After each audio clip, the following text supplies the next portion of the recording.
Paz seja convosco. Amém. Boa noite a todos. Vamos nos colocar em pé na presença do Senhor e vamos agradecer a Deus pela oportunidade de nós estarmos aqui em mais uma reunião ministerial. Por favor, feche os seus olhos.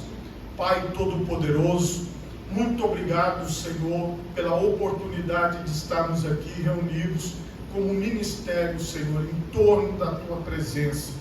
Pai, eu coloco cada pastor nas Tuas mãos, cada pastora, peço a Tua bênção, ó Pai, sobre a vida de todos eles, Senhor, que estas vidas, Senhor, possam produzir cada vez mais para a Tua glória, que estas pessoas, Senhor, possam frutificar no Seu ministério, é o que eu te peço, em nome de Jesus, amém, e graças a Deus. Podemos assentar. Nós estamos seguindo o nosso plano do ano, e sempre na primeira parte da nossa reunião nós trazemos a reflexão neste ano de 2025 do livro Lealdade e Deslealdade. Hoje nós estamos aqui no capítulo 3, uma cultura de fidelidade. O autor deste livro é o pastor Dag Heward-Mills. Ele é autor de vários best-sellers e fundador da Igreja Internacional Capela do Farol, que se tornou uma denominação mundial.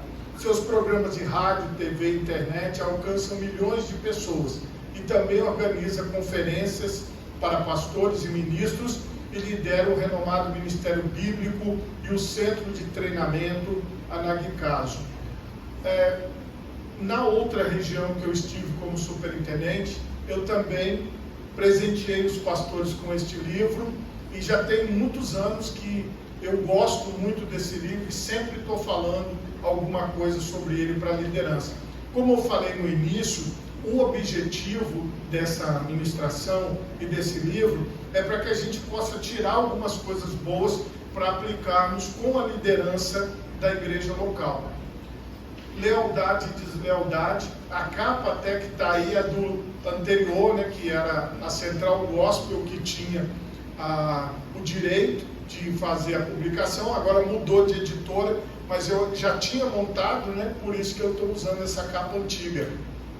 Uma cultura de fidelidade. A cultura de uma igreja é uma força muito poderosa. Você pode não percebê-la, mas ela é real.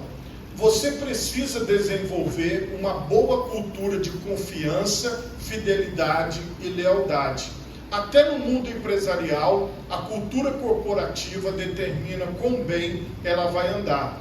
Todos nós aqui já trabalhamos ou estão trabalhando hoje com as corporações, com as empresas, e nós sabemos que esta questão da cultura organizacional, ela é muito falada no meio empresarial. No nosso meio da igreja, nós também temos cultura local.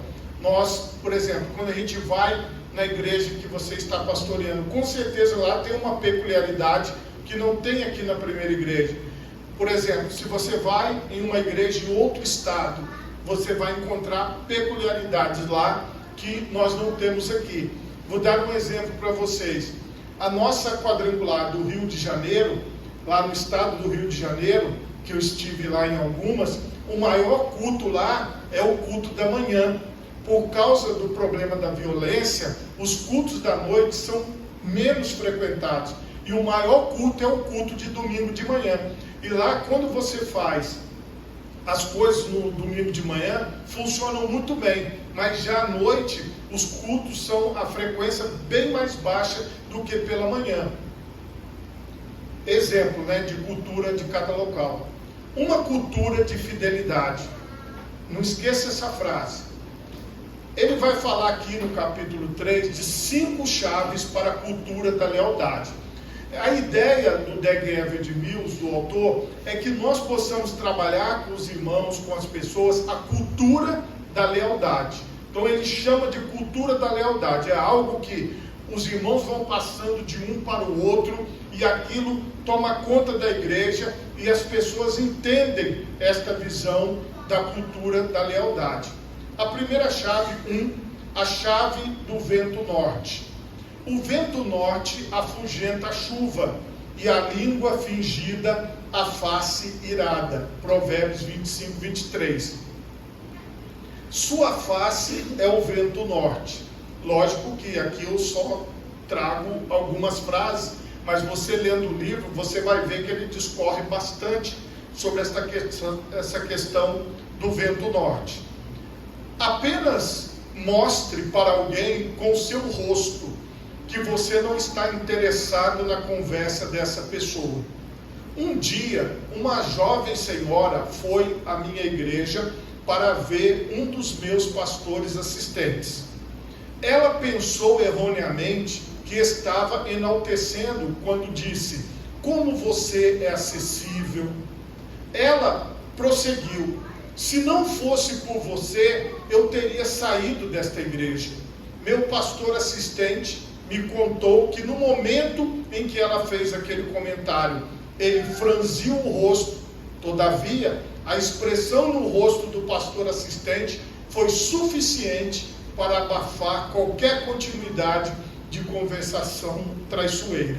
Então ele está dizendo assim, a forma como aquele pastor auxiliar olhou para a pessoa que ia prosseguir com a crítica, já fez ela parar de falar. Só de olhar para a face, para o rosto, para a expressão facial. O amigável pastor assistente. Alguns assistentes podem ser enganados ao pensar que a congregação prefere mais eles ao ministro sênior. Um assistente leal deve aprender a afastar qualquer maledicência e crítica contra o sênior.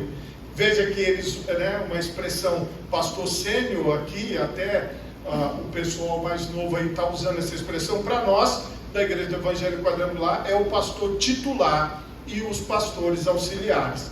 Então, na nossa linguagem é isso. Seu rosto me assustou. Há muitos anos participei de uma reunião de um grupo da igreja a qual eu pertencia. Aí saiu o Dag Everett Mills contando. No encerramento do culto, o pastor decidiu recolher uma segunda oferta. Então tinha tido a primeira oferta e o pastor resolveu levantar mais uma oferta. Quando ele anunciou, imediatamente virei para a pessoa sentada ao meu lado e murmurei: por que coletar uma segunda oferta? Não é necessário. Olha o comentário que ele fez com a senhora que estava do lado. Ela não disse nada, mas olhou-me de um jeito que nunca esquecerei. De repente, meu coração me feriu e percebi que eu havia feito algo errado. Senti-me muito mal por ter reclamado, embora o pastor não soubesse. Então veja bem, ele foi reclamar perto da senhora, a senhora fez uma expressão para ele que não estava gostando, através da sua expressão facial, e ele já sentiu, ele falou: opa, eu falei alguma coisa aqui que eu não deveria ter falado. Essa questão da expressão facial, nós aqui no Brasil temos esse traço na nossa cultura. Muitas pessoas falam isso, dando depoimento, que era só o pai olhar de um jeito que a pessoa, os filhos já sabiam, que era só a mãe olhar, conforme a mãe olhasse, os filhos já sabiam o que ela estava querendo. Então nós também temos isso na nossa cultura, dessa questão da expressão facial. 2, aí é a segunda chave, a chave da poda constante. Acredito que ninguém deveria ficar em uma igreja quando não quer ficar. Veja que esse raciocínio é o raciocínio do Dag Everett Mills, que, assim, nós vamos tentar entender o sentido dele. Remova as pessoas desleais rapidamente. É uma coisa que ele fala isso constantemente no livro. Eu aprendi isso do jeito mais difícil, quando encorajei um pastor rebelde a ficar, após ele ter indicado o desejo de sair. E lá vocês vão ver que ele vai contando, vai falando os detalhes dessa situação que ele viveu em relação à deslealdade. Os meses extras que ele permaneceu não valeram pelos problemas que produziram. Atualmente tem uma política diferente. Se você manifestar o desejo de sair, terá de ir imediatamente. Mesmo que mude de ideia, será tarde demais. A razão disso é simples. Não sabeis que um pouco de fermento faz levedar toda a massa? 1 Coríntios 5, 6b. O que acontece? Teve um dia, quando eu estava pastoreando ali em Taboazeiro, e o pastor Wilson Roberto Carvalho Neves, que está ali, vai lembrar desse dia. Estávamos subindo, eu e ele, pela ladeira, para chegar pertinho da igreja, tinha um morrinho, e os meninos da igreja estavam conversando. E aí, esse irmão, que estava lá falando bastante, ele chegou e falou assim: pastor, falando alto, nunca mais eu piso nessa igreja, eu nunca mais ponho meu pé dentro dessa igreja. Eu falei assim: então não ponha, não precisa mais vir. Aí ele virou e falou: agora que eu nunca mais vou sair, agora que eu vou ficar. Eu nunca vi um pastor falar isso. E todo mundo assim riu, e foi engraçado, porque como ele estava bravo, ele esperava que eu falasse para ele assim: não rapaz, calma. Mas como eu falei bravo com ele, devolvendo, aí todo mundo riu e brincou e tal, e ficou por isso mesmo. Mas assim, para a gente entender que, como ele falou mais bravo ainda, é uma cena que eu nunca vou esquecer. Agora que eu fico mesmo, agora que eu não saio. Eu falei: que engraçado. Então assim, a verdade é que lidar com o ser humano não é fácil. Todos vocês sabem disso, como pastores e pastoras, que a gente precisa ter habilidade para lidar. Aqui, a questão que o Dag Heward-Mills está colocando é como ele foi construindo e os passos, as chaves para construir a cultura da lealdade. Claro que, como eu estava conversando com o pastor Márcio Clay, a gente vai reter desse livro o que é bom para nós, porque tem coisas aqui que talvez a gente não vai sair aplicando, como eu falei a vocês. Isso não é uma doutrina, é só pinceladas, assuntos que a gente vai pensando e vai avaliando. Um funcionário discordante contamina os outros com sua atitude descontente. Após Judas ter desistido do ministério de Jesus, o Senhor lhe disse: o que fazes, faze-o depressa. João 13, 27b. Não permita que qualquer líder contamine suas ovelhas, porque isso normalmente, no lugar onde não tem a cultura da lealdade, acaba acontecendo. Terceira chave, a chave para criar fogo. O galho era uma cobra. De repente, uma víbora, por sinal, é uma das cobras mais perigosas, saiu do fogo e agarrou a mão de Paulo. Um dos galhos, entre aspas, era uma cobra. O fogo a expôs. Antes de serem submetidas ao fogo, algumas cobras podem parecer meros galhos. De que fogo estou falando? O fogo do tempo é um exemplo de algo que expõe a natureza da cobra, entre aspas, de algumas pessoas. Tempos difíceis e dificuldades também expõem o ser verdadeiro delas. Às vezes, suavizar o caminho no qual os ministros viajam não ajuda a testar o seu coração. Transfira e veja o que acontece. Olha a sugestão que ele dá. Um dos fogos que revelam cobras dentro de uma grande denominação eclesiástica é o fogo da transferência, entre aspas. Muitos pastores, quando submetidos à possibilidade de serem transferidos, rebelam-se contra a autoridade.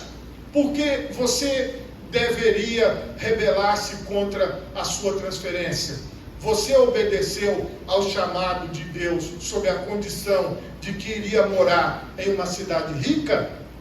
A reação de uma pessoa a ser transferida nos diz muito sobre o seu caráter. Lógico que aqui ele já deu um exemplo grande, mas na igreja nós temos no nosso dia a dia aquela questão, que às vezes, por exemplo, a gente precisa de uma pessoa que estava num determinado grupo missionário, mas que ela no ano de 2025 ficasse em outro, e ela às vezes fala assim: mas eu quero permanecer nesse. Às vezes você precisa de alguém para ficar na porta. Às vezes você precisa de alguém para ir buscar alguma coisa, para fazer algo. Então, às vezes, nesses pequenos momentos, você nota se aquela pessoa está realmente integrada com o ministério ou não.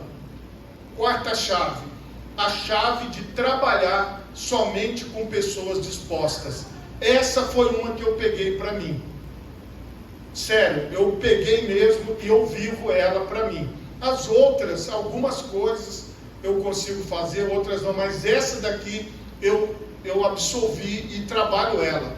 Uma coisa que você não deve ter é alguém que gostaria de sair, mas devido a finanças ou outras razões, sente-se preso dentro de sua organização.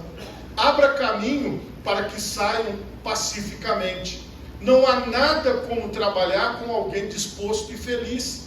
Porque se há prontidão de vontade, 2 Coríntios 8:12, eu decidi auxiliar na saída de qualquer pessoa relutante que queira sair, porque ao ajudá-la também estarei ajudando a mim mesmo. Porque, veja bem, eu acho que a gente não deve dificultar nada. Se eu sei que aquela pessoa não quer fazer alguma coisa, que aquela pessoa não quer trabalhar, eu penso assim no campo da igreja. Por exemplo, nós estamos fazendo um trabalho do Missão 70. Eu falei aqui na frente, implorei. Nós aqui na primeira igreja estamos com 11 duplas. E é com 11 duplas que nós vamos fazer. São 22 pessoas, 11 duplas. Então, eu quero explicar para você, tem muito mais pessoas que poderiam fazer, mas, assim, eu não vou até essas pessoas, porque às vezes a pessoa tem a questão de trabalho, tem questão de escala, umas outras questões. Mas aqueles que estão dispostos a fazer, eu quero abraçar e trabalhar. Estou dando um exemplo, mas pode servir para todos os outros exemplos. Que às vezes aquela pessoa, ela não está disposta a fazer algo hoje, mas amanhã ela faz, depois de amanhã ela vai fazer outras coisas. Porque se uma pessoa não quer fazer algo, a gente ficar insistindo com ela, nós podemos ter problema. Porque a uma pessoa com má vontade, ela pode trazer dificuldade na hora da execução das coisas. Quinta e última chave, a chave de ensinar contra a deslealdade. Qualquer um que deseja edificar uma grande igreja deve frequentemente ensinar a respeito de fidelidade e lealdade. Ninguém nasce com fidelidade e lealdade estampadas por todo lado.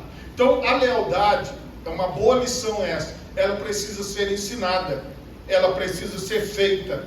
Porque se você não ensinar, se você não falar, se você não mostrar, aí as situações elas vão causando problemas. Na minha casa, sou eu, a minha esposa e o meu filho. Uma coisa que eu falei com ele desde criança, ele sempre foi junto com a mãe dele votar, lá clicar o dedo e votar. E eu sempre falei para ele desde o início, desde quando ele ia lá votar, falou assim, olha, você está vendo, ó, nós vamos votar nos candidatos da nossa igreja. Ele falava, mas por quê? Eu falei, não, porque nós conhecemos eles, nós estamos perto deles, eles são nossos, eles fazem parte da mesma igreja que a gente. Então assim, quando você ensina, quando você fala, quando você mostra, igual vir para o culto, olha, você precisa ir para o culto, mas por quê? Aí você vai explicando para a criança, por que você precisa ir para o culto, por que você precisa participar, por que você precisa estar lá e dizimar então?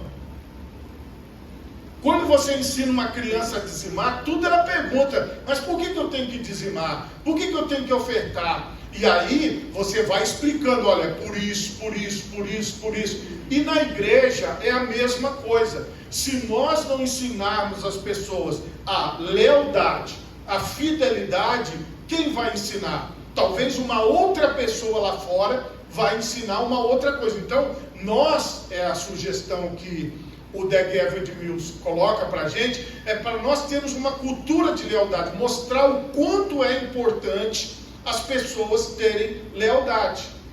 Todo ministro terá sua cota de tentações para se tornar desleal.